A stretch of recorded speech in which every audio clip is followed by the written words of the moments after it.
There are many great roller coaster manufacturers out there.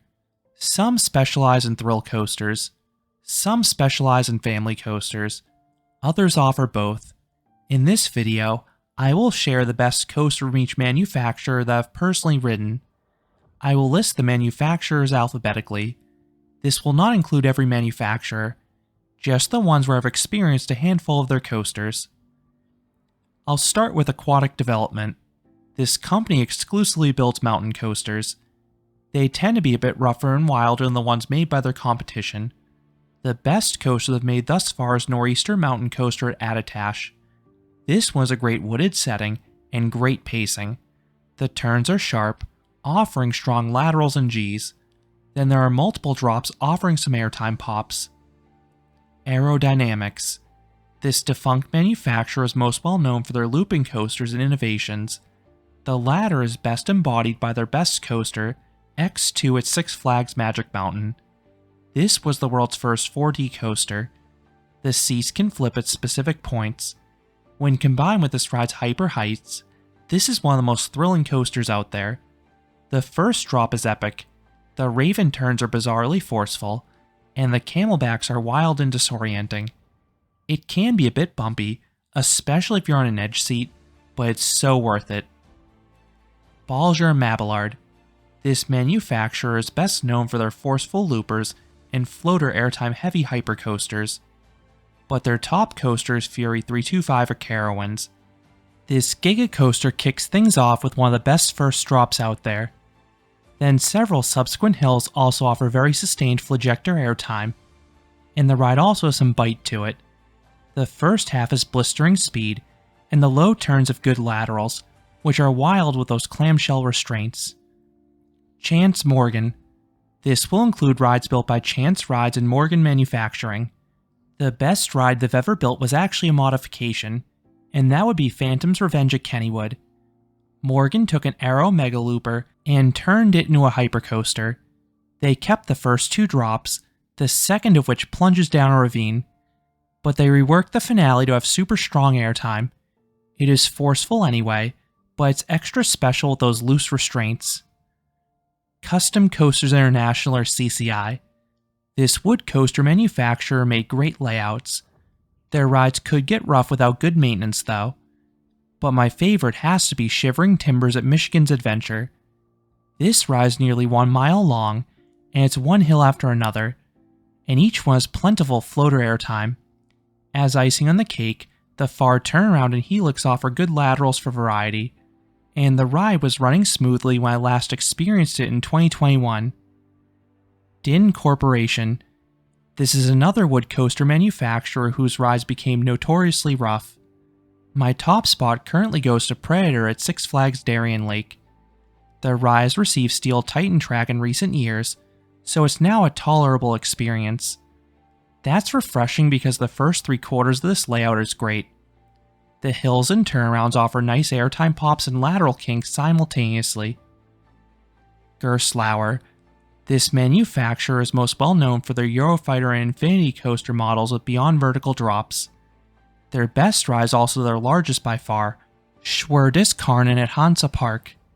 This is a tall hypercoaster that starts off with a twisted vertical drop in the dark. It offers wicked ejector airtime and laterals.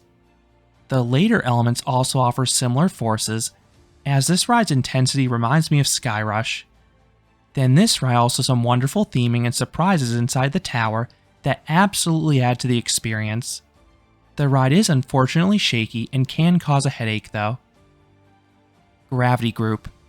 This wood coaster manufacturer spun off from CCI. Their layouts are often airtime packed, and the best of the bunch is easily Voyage at Holiday World. This is one of the longest coasters in the world, and it's action-packed start to finish. Nearly every hill offers floater airtime or sharp airtime pops. The outward leg feels like a hypercoaster with the giant hills. The turnaround section has elements of a twister coaster. Then the return leg does a mix of both with the smaller hills and constant side-to-side motion. And this park is constantly retracking Voyage so it runs at its peak. Great Coasters International or GCI. This wood coaster manufacturer is known for their twister layouts. but they are also good at inducing airtime. I have not ridden the giant ones in China, but the best I've ridden is Mystic Timbers at Kings Island. This is an agile out and back coaster with a lovely setting in the woods and plenty of airtime pops. It may be the company's best coaster for negative Gs. Herschel. This manufacturer made a lot of smaller coasters, but their best model was the Monster Mouse. This wild mouse coaster had frightening hairpin turns because the wheels were set back from the edge of the car. Then this specific model started with 2 sizable and zippy drops to offer some variety.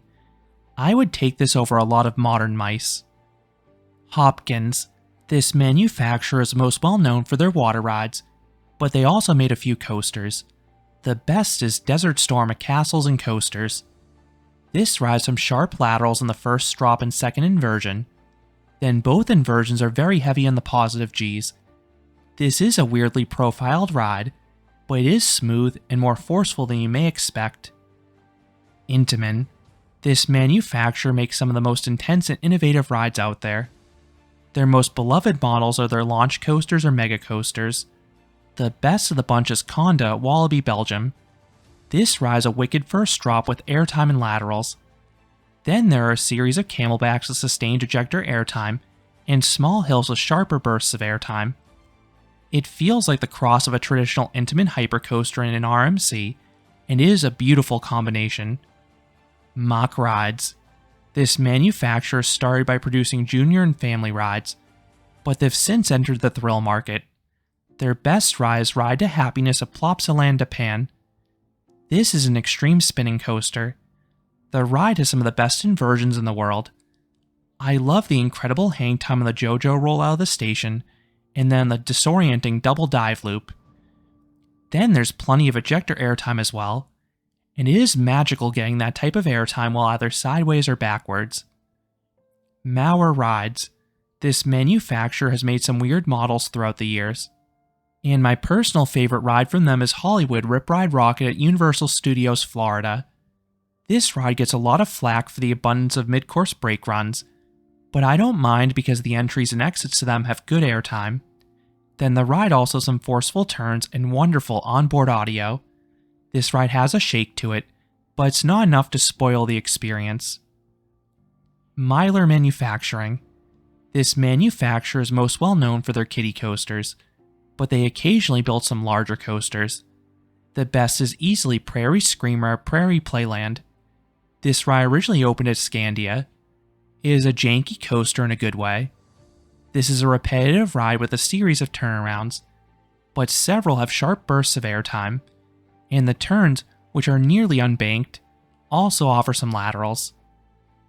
Pax Rides.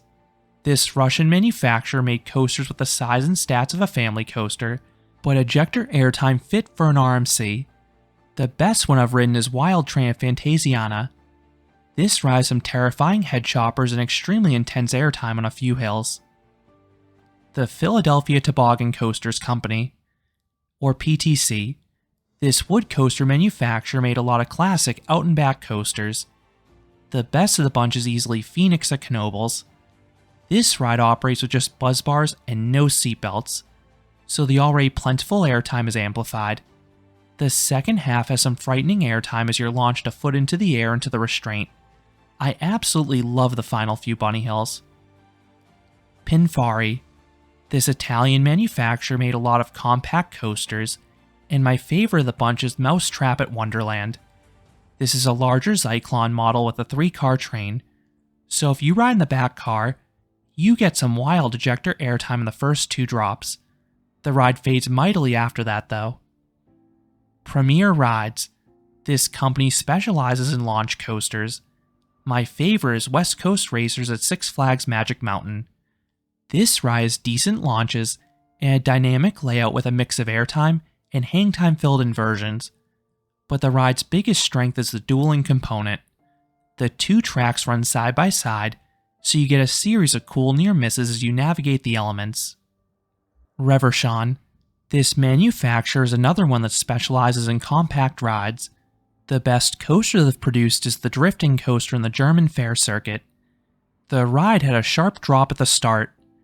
Then the ride vehicles were able to swivel, So during these S-bend sections, the car would violently rock side to side. It felt reminiscent of the motion on a suspended coaster, just more abrupt. Rocky Mountain Construction, or RMC. This manufacturer built a reputation converting old wood coasters into dynamic hybrid coasters. But my favorite ride from them is one they've built from the ground up in Lightning Rod at Dollywood. This ride is a stunning location on a wooded hillside. Then it features a fast-paced layout with a mix of sideways airtime and sharp ejector airtime, most notably on the quad down. This ride originally had a launch, and a good one too, and that is how I experienced it. The launch has since been replaced by a chain lift for reliability purposes, so it is possible this ride could move down once I re-ride it. The Roller Coaster Corporation of America, or RCCA. This infamous wood coaster manufacturer made a lot of rough rides. If I had to pick a best one, I would say Bandit at Movie Park Germany. Now let me be clear, this ride is not good, but I don't find it brutally rough. Its biggest offense is that it's sort of boring. It is slow and doesn't have much airtime. SBF Visa. This manufacturer is best known for their spinning coasters. Their best coaster is Fun in the Sun at Funplex Myrtle Beach, specifically in the hamster wheel cars. These cars invert several times with each pass. Those flips are disorienting and they offer some hang time.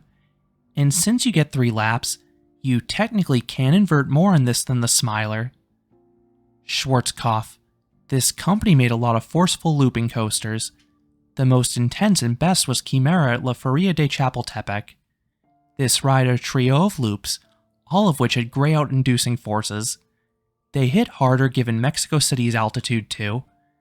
Then the ride had no braking, so the second half had more speed than intended, resulting in laterals and airtime pops. This ride in part closed in 2019 following a tragic accident, but it should reopen this year at Indiana Beach's All-American Triple Loop. Skyline Attractions. The first 3 coasters this company produced have all closed. My favorite was actually Tidal Twister at SeaWorld San Diego. This ride was awkward, but it had some genuinely awesome hang time. You went through that roll so slowly. Some argue this wasn't actually a coaster, but I found it decently enjoyable. S&S Worldwide. This company specializes in thrill coasters, many of which have compressed air launches, but my favorite ride from them is Egenika at Fuji-Q Highland. This is a large 4D coaster in a similar vein to X2. This ride is taller, faster, and even wilder. I did find it a bit bumpier when I last rode it in 2019, but the experience was still fantastic. Togo. This Japanese manufacturer gets a lot of flack, but I actually like their coasters. They're janky, but they have some nice forces. My favorite is Surf Coaster Leviathan at Sea Paradise. This ride offers the forces of a hypercoaster.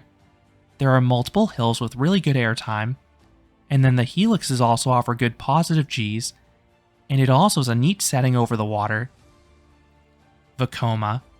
This company built a reputation for easily clonable rides that unfortunately were on the rougher side, but they have improved significantly over the past decade, and their best rides easily fly at Phantasialand. This is a cool flying coaster with 2 launches, multiple spots of airtime, and extremely forceful turns, and the layout has amazing visuals as you wind your way through the immersive land of Rookburg. Weekend. This manufacturer mostly makes mountain coasters, but they do have some additional models. But my favorite ride I've experienced from them is Alpine Coaster at Colbin Saddle. This is a super long mountain coaster. You have nearly 1.5 miles of downhill track. Even if you go completely unbraked, it still takes 4 minutes to reach the bottom. The course is exciting too between the visuals, intense laterals, and assorted pops of airtime. Wisdom Rides. This manufacturer specializes in kiddie coasters, but they have one standout coaster in Tiger Terror at Safariland. This rides some shockingly wild laterals and even an airtime pop, then elevating the whole experience is the setting. This coaster is enclosed in a darkened room with booming music and all sorts of lighting effects. Zamperla. This manufacturer has upped their game in recent years, and my favorite current ride is Thunderbolt at Luna Park. This is a super narrow coaster with some great elements. Several inversions have nice hang time to them. Then there are multiple hills with strong ejector airtime. The coaster has super tight restraints and a shovel, but I personally don't find it too uncomfortable. Zier. This manufacturer has made a variety of coasters through the years, but their best coaster was designed by Schwarzkopf after his company went bankrupt, and that ride is Lisa Berry Banan at Lisa Berry. This is a long, sprawling ride on a bustling hillside. You dash past trees, rides, and pathways. Then the coaster also has good force in the turns and a few pops of airtime. So those are my favorite coasters from different manufacturers, past and present. What are your thoughts on my picks? Let me know down in the comments. If you enjoyed this ranking video, I would appreciate it if you gave this video a like, and you considered subscribing, because there'll be a lot more roller coaster amusement park videos here at Canopy Coaster. Thanks for watching.